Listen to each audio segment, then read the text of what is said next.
Welcome to On the Consequences of Hate Speech 4, a virtual art exhibit whose purpose is to shine a light on the negative consequences of hate speech and its historically destructive manifestations. I'm Shelley Werner and the host of this snapshot video featuring the work of Phillip Schwartz as it appears in the exhibit. What drew you to the project On the Consequences of Hate Speech? So much hate speech here in the US that it was overwhelming to me.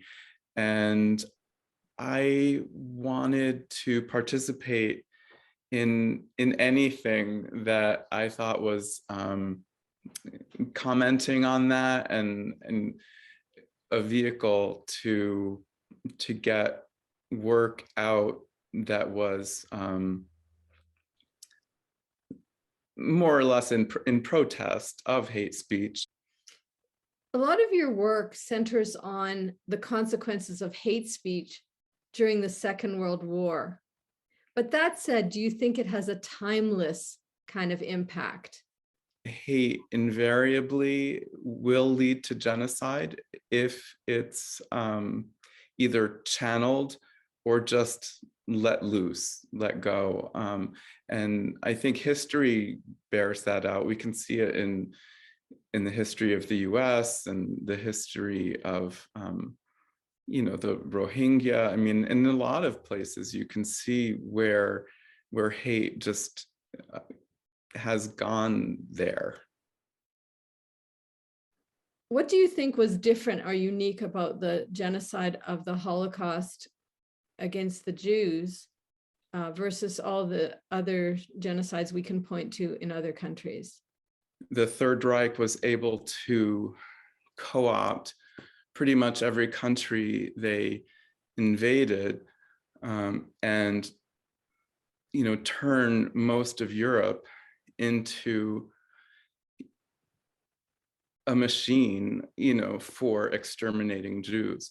They had built rail lines to transport Jews to death camps. They had, local people perfectly willing to machine gun Jews into ditches, which is most likely what happened to a lot of my great uncles. It's mind-boggling, really, just the scale of it. When I look at your work in the show, one of the things that I note is how stark some of those portraits are in I think the paper cuttings.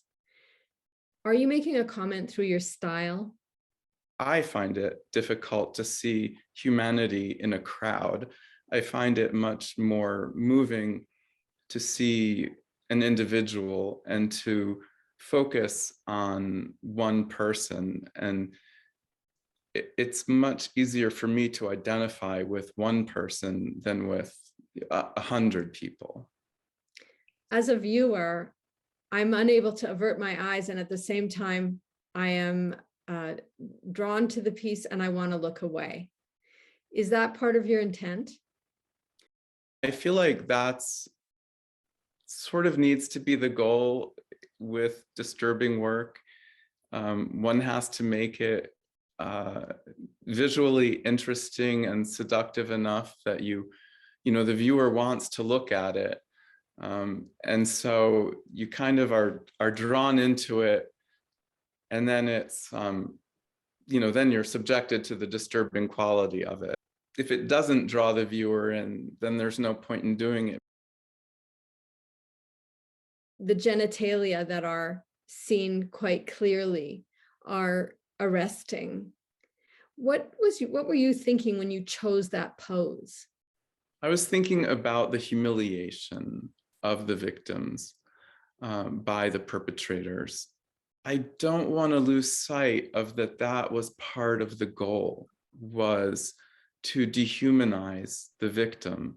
And so I wanted the figures to reflect that. I wanted them to be an illustration of that emotion, that raw, humiliation that they were subjected to. Let's talk for a moment, if we could, about the quilt and the concept of history keeps me awake at night. I was working at my sewing machine, and I looked over at my bookshelf, and there's this catalog of a David Wojnarowicz show called History Keeps Me Awake at Night. And I thought, well, yeah, I mean, history does keep me awake at night. And that was kind of the inspiration behind making a quilt that would keep me awake at night, or, you know, a quilt that would be sort of the antithesis of cozy. I'm glad you used that word. When I think of cozy and I think of a quilt, I don't usually add the word Auschwitz. I was kind of trying to have all this graphic, you know, bright, striking quality. And also, you know, quilts are often, you know, very bright and, you know, cheerful. And so I wanted it to sort of reflect that, seductive, visually appealing, having it be sort of a striking image. The red also is, you know, the color of the Nazi flag. It really is about memory and memorialization. And so I guess in a way, I do want people to be disturbed. I just want them to think, really.